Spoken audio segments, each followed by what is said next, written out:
to Sir Aimezing, and I have known him for some time, but with the Black Lives Matter movement, it became a very, very dear topic that I wanted to explore with him and his own struggles as he was growing up.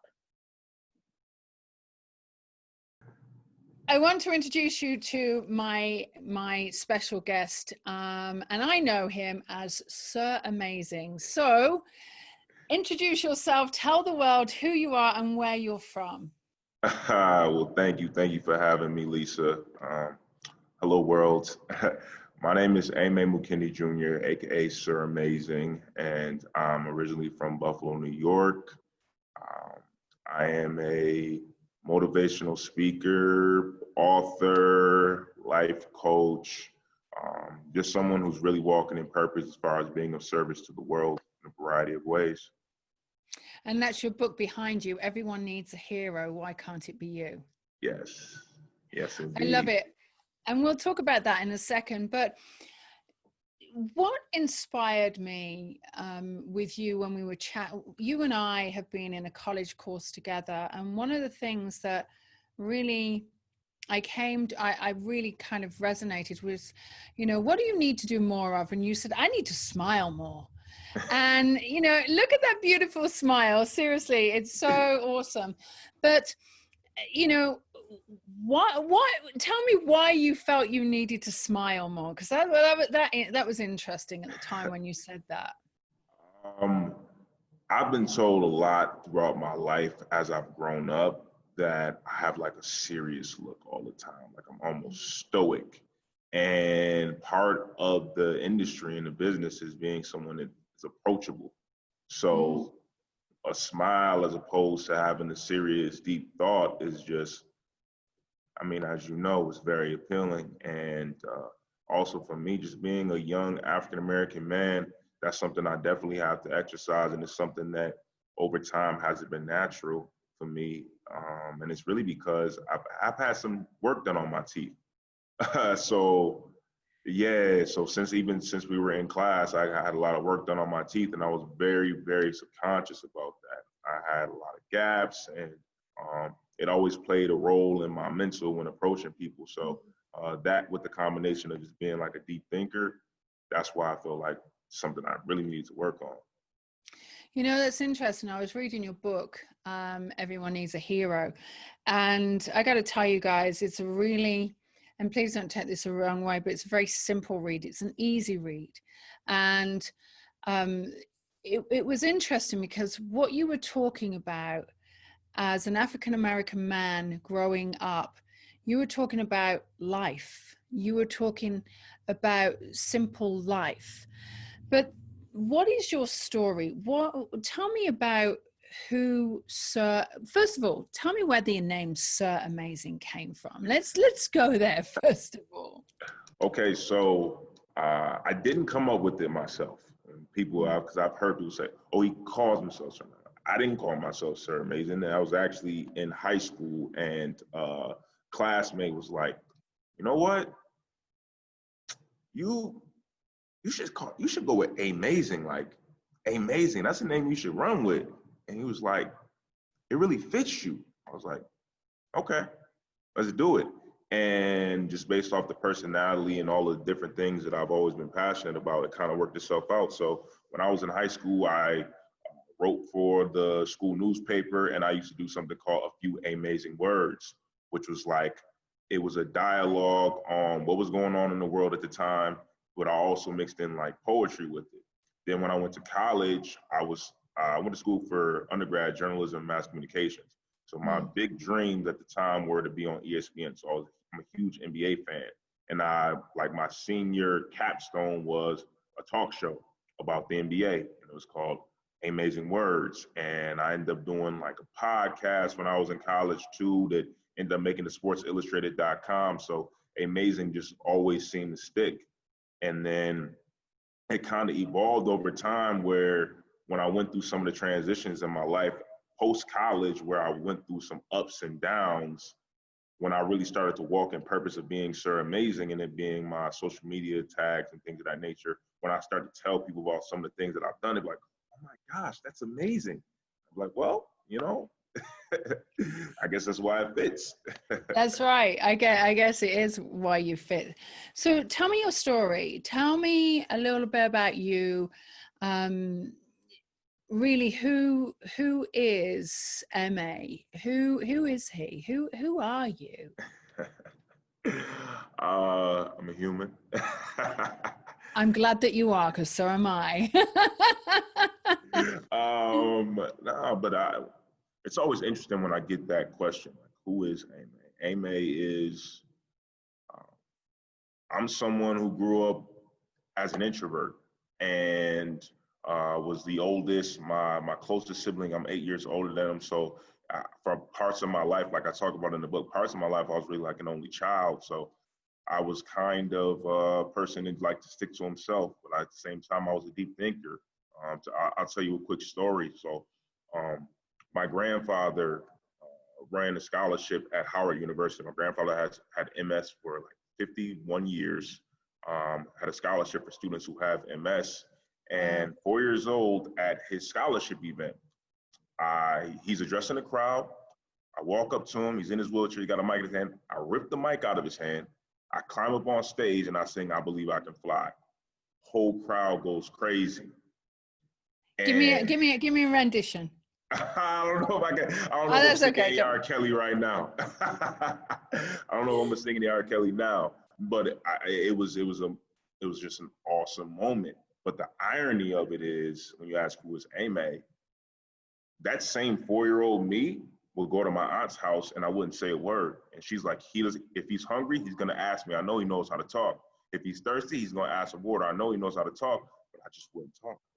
Super shy kid. So that's kind of how the beginnings began.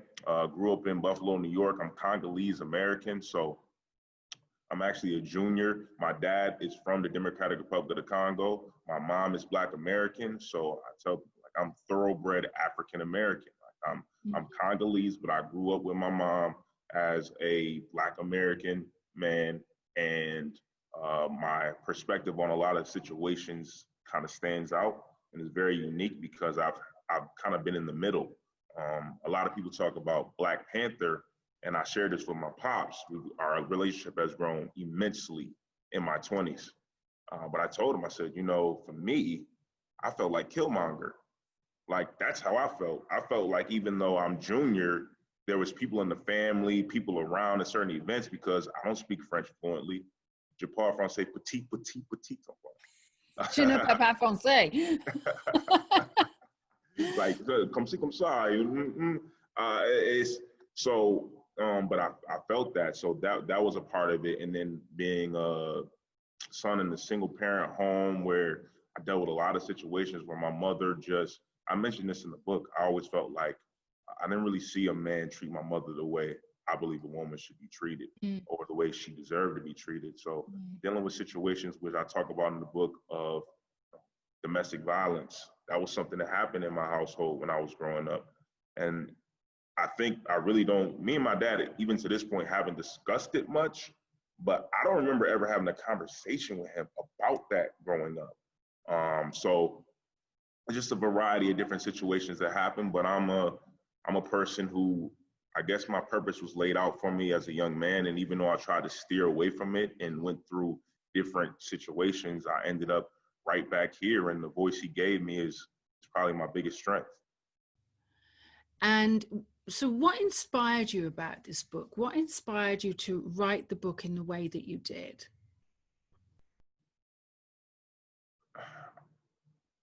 Like the book title itself, everyone needs a hero. Why can't it be you? I feel like our world has created, especially in the United States of America, created this idea that people have to just conform to whatever anybody tells them they're supposed to be. Now, I'm a firm believer in the power of our words. So when people I got a 2-year-old nephew, and if anybody says, oh, he being bad, I correct, no, he's not bad. He's curious. That's what it means to be a child. But when you say, oh, he's bad, what you're basically putting out into the atmosphere is when he's 16 years old and something crazy happens and you're like, oh my gosh, understand the seed was planted 14 years ago. So I think the biggest inspiration is to put the positive words into the atmosphere and to remind people, like, there's 7.8 billion people on the planet right now. There have been billions and trillions of people that have ever graced the planet of Earth, but there's only one Lisa Williams. There's only one Sir Aimezing. There's only one of all the viewers who are tuning in right now. Nobody else has the DNA. Nobody can replicate it. Nobody can see what the creator gave you. Nobody sees your vision like you. And my biggest inspiration was to tell people, hey, I'm a person who's made mistakes. I'm a person who's been in unique situations. And I learned this when I was in college. Worst things have happened to better people.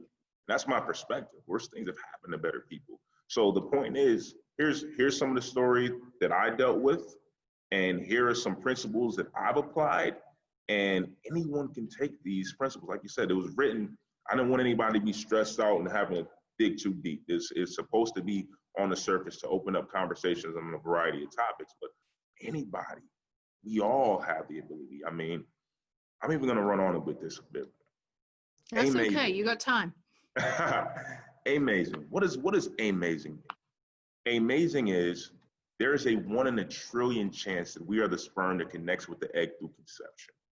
Amazing is I'm a 27-year-old Black man who's almost died, who grew up in an abusive home, who's seen all the negative things that can come into this world, but I'm still here right now and we're able to have this conversation. It's amazing that you have a 20-year-old son who tells you thank you, because even though you are big time and made a lot of moves to help position him later on in his life, though some of those moments you weren't able to be there, but you still have that connection and that bond. That's amazing. And the reality is that every one of us are amazing.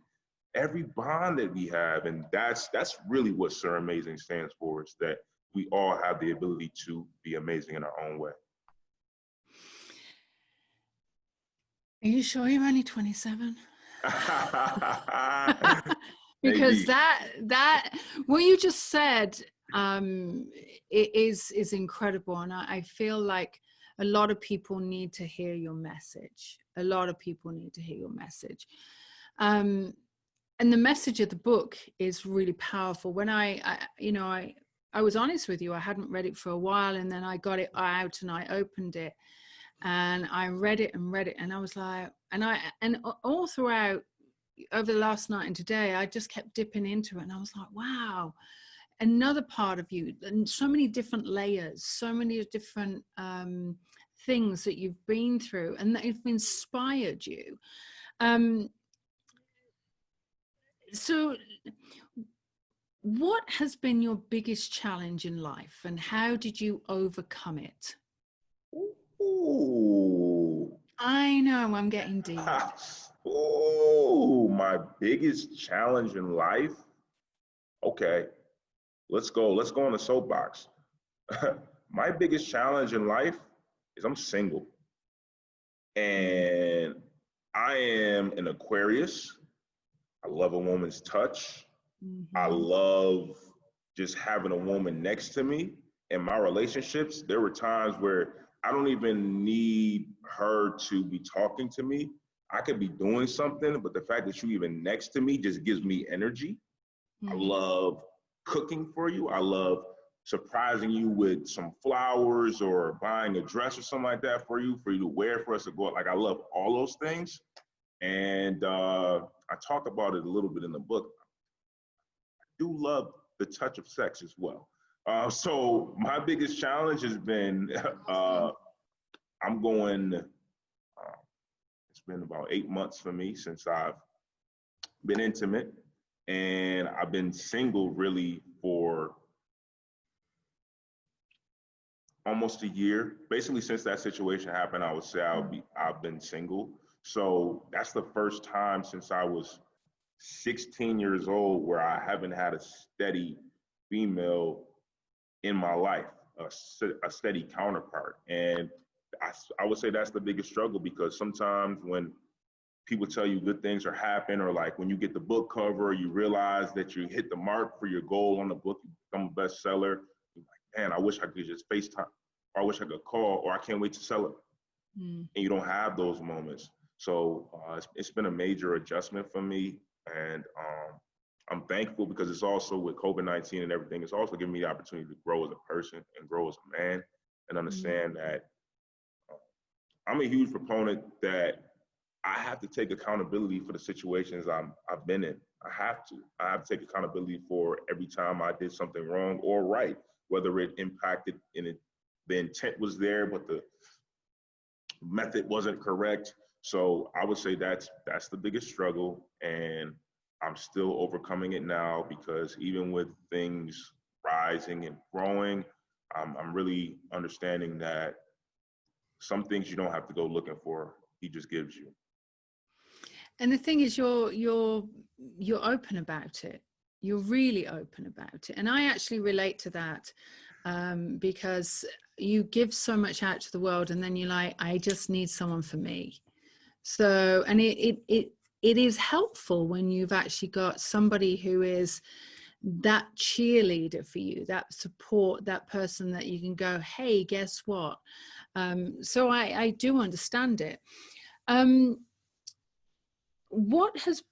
have you handled, what got you through all your difficult situations in life? What was your mantra, what inspired you to get through those difficult things? Well, my favorite scripture is Proverbs 3:5. Trust in the Lord with all your heart, lean not on your own understanding. And I have had many spiritual battles where there were times where I just kind of shunned religion in a capacity. And instead of taking in that spiritual well-being into my body, it came through alcohol, it came through weed, and it came through sex. So we gone there. Those three things right there were basically the take away that pain, that temporary moment of just let me feel the rush of strength. But I would say, I think I said it in the book, prayer, failure, and reading. Reading really opening my mind and understanding different perspectives of how to interact with people and learn better and understand that as a man thinketh in his heart, so is he, and what you think about on a day-to-day basis is what you become, and starting to put that into my mind, and then also exercise different methods. Failure, as in, I mean, I've never worked for any company longer than 2 years in my entire life. And a part of it was always a personal choice where I always hit like the 8-month mark, and I was like, yo, I'm not supposed to be taking orders from anybody. This isn't for me. And so I was like self-sabotaging myself, but also at the same time, failure coming through relationships, failure coming through business endeavors, failure coming through ideas and visions. So that's a part of the process. And then I say prayer. I think it's huge. I just spoke with Stefan Speaks, who's a really world-known author. And the biggest thing I took away from that conversation was I asked him about a bunch of things. I asked him everything from how to deal with being single, how to keep being celibate, to how to grow a beard. And he said the same thing. He said the same thing, though. Talk to God. So I feel like a lot of times we get into this idea, it's been drilled in our head that talking to God is like, oh, I gotta get down on my knees. And no, if you really understand and believe that he's always with us, that means you can talk to him the same way you could talk to anybody. It's not a disconnect, because he's already there. That's what it means to be the Alpha and Omega. So I would say that's how I've really been able to deal with everything. And all that takes action, all of it. Yeah, it does. So obviously I'm in the search of, I wouldn't say spirituality, but I am in the search of what spirituality means. And you mentioned it there to you, with what you just said. What does spirituality mean to Sir Aimezing? Spirituality means to me that no one ever really dies, and that within every single one of us, there's this intuition, there is a power, There is a being. And that being is something that the flesh, the mind has no control over us. It's just there. So spirituality to me means it's soil. And I'm trying to think of a dynamic to put together. Our minds are like soil. And if you do you have a garden? No, I wish I did. So I don't personally garden, but I've had to do it for my parents in the past. And one day when I own a home, I plan on being a gardener. But when you think about a garden, whether you're growing vegetables or flowers, there's a few things you have to worry about. You have to water it twice a day, make sure it gets enough sunlight, make sure you get the weeds out, make sure you keep the animals away. That's for a garden. And those are simple tasks on a day-to-day basis. Well, we have 60,000 thoughts per day. 80% of them are negative. So if we have to tend to a garden and do those simple steps, what do we have to do for our minds? By keeping that steadiness, I look at the spirit as the sun. So being at one with the spirit and being at one with making sure that that gets there, that also applies to what we're putting into our minds, what we're putting into our bodies, and what's coming out. Because at the end of the day, the spirit will not lie. We can put on the mask of having everything together, but the spirit is going to pour out at some point. And that's kind of what inspired the book and kind of putting myself out there, because when people hear Sir Aimezing, they feel like, oh, I'm not perfect. I never want to proclaim to be perfect. I just understand my purpose and I try to walk in it, and I take it very personal because my reality is I'm an African-American man who could be dead. And when I see videos like George Floyd or Ahmaud Arbery, or for me, Trayvon Martin it pierced so much because I was 19 years old and I'm 6'1 3/4. Like, that could be me. They're not here. You know, their mothers are grieving. Tamir Rice, Michael Brown, they're not here, but I am. And the fact that he allows me to have breath and air and some words, I got to maximize my potential. So let's talk about what's happened, the recent events with George Floyd, and what's happening. And you and I spoke yesterday about, you said that you were going to go to the protest and you decided not to. Talk me, why did you decide not to? What was in your head at that point? So I woke up Saturday morning and I saw a burning Atlanta police car. Mm-hmm. And Atlanta's your home. Yeah, so basically I'm in a transitional period right now where I spent 2 months in Atlanta, came up to Buffalo basically to get the rest of my stuff out of my apartment, get my car, and I'm heading back.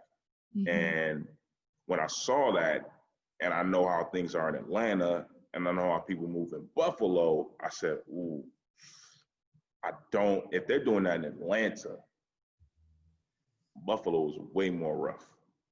Like, maybe smaller, but it's more rough. So I had to sit back and think, but then it was like a battle in my head because I want to make sure that people know that I'm about the movement. I don't take that for granted. I understand the magnitude of everything. So I had to sit back, spoke to one of my really good friends, and we both talked about it. And he's recently married, got a wife is expecting within the next few weeks. And it was like, we both were kind of like, you know what? There's a different role that we play in this story. So for me, from my book signing, which I say that with quotes because it's not really about the book, it's about the message.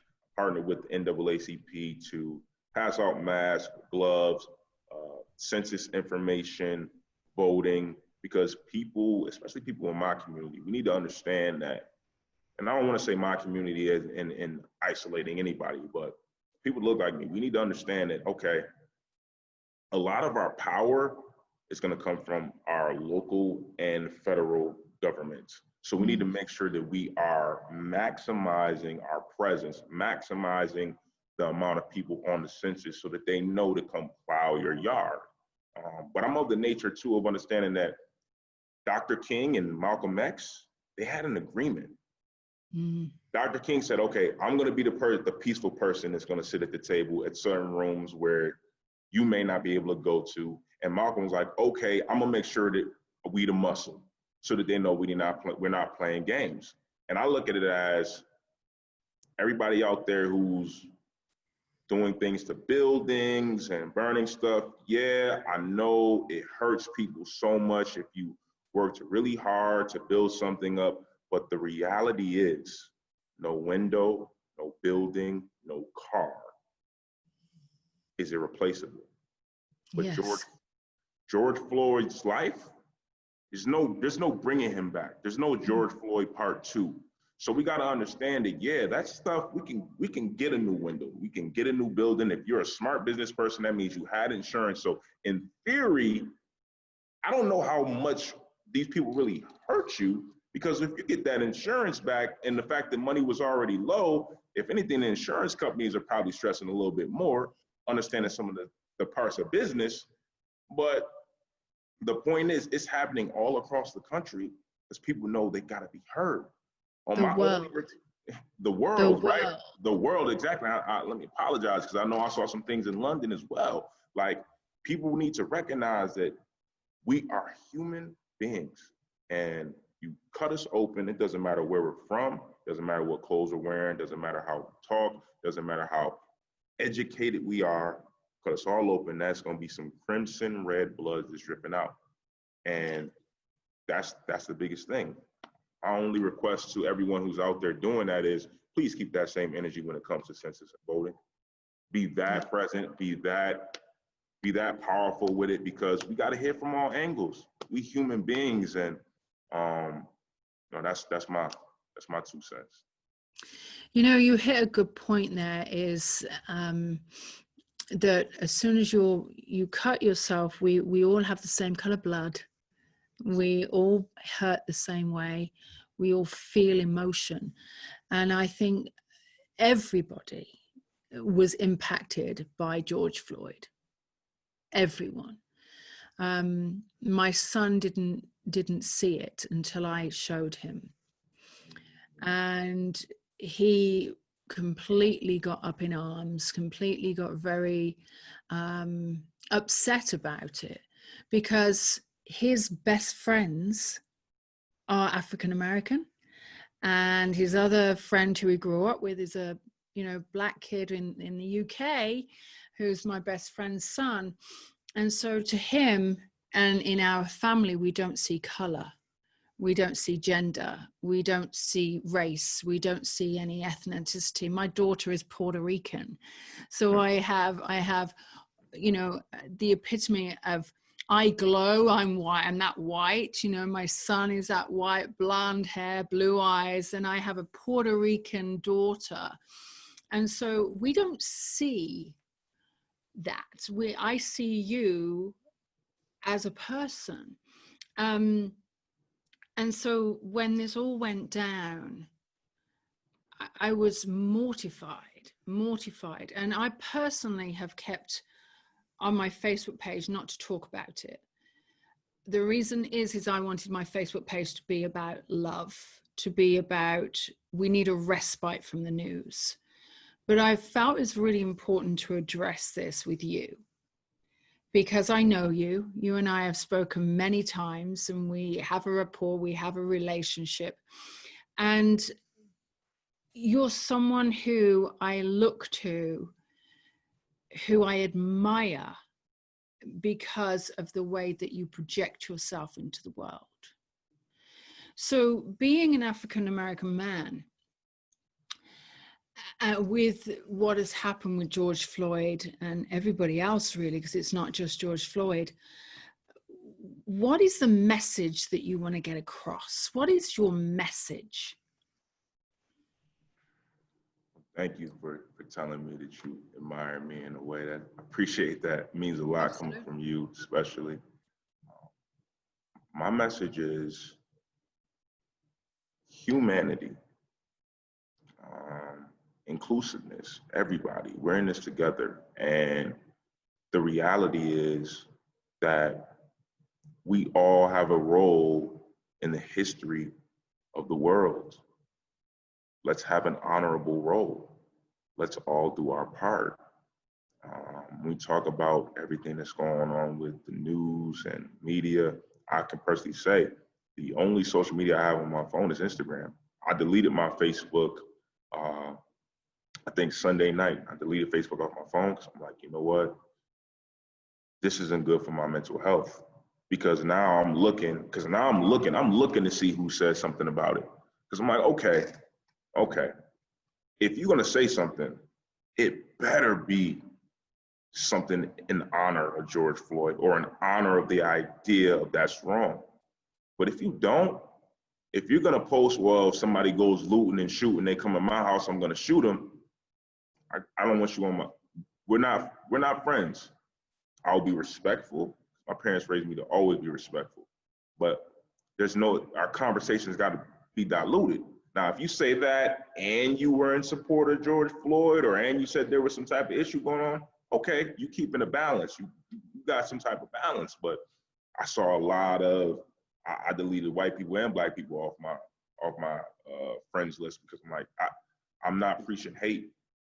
I'm not preaching hate. I'm not preaching separation. I'm not preaching segregation. I am a human being before I'm anything else. And if you as a human being don't understand what it means to be a human being, then maybe you need to learn some more. And maybe that's why people are burning things down, because you need to see. And it's so many different layers to it. But that's my message. My message is we all have a role. Every single one of us. Everything that we do is documenting a part of how the history is going to be repeated in the future. And what I've come to realize is that we are planting seeds with every action we do. And with everything that I've been through in my experience, I'm accepting of the fact that some of these seeds that I plant might be like a tree. It might take 300 years before it provides the oxygen and the air and the energy that's going to ultimately fulfill its meaning. But I'm comfortable with that because we're only supposed to be here for a lot of time. And I'm just trying to get done as much as I can during my hyphen time. Thank you. Thank you for being honest. Thank you for being open. Thank you for making me cry. It takes a lot to do that. But just for being you in this world, because you are pretty amazing. All right. And I want you to honor who you are. And you're one heck of a guy.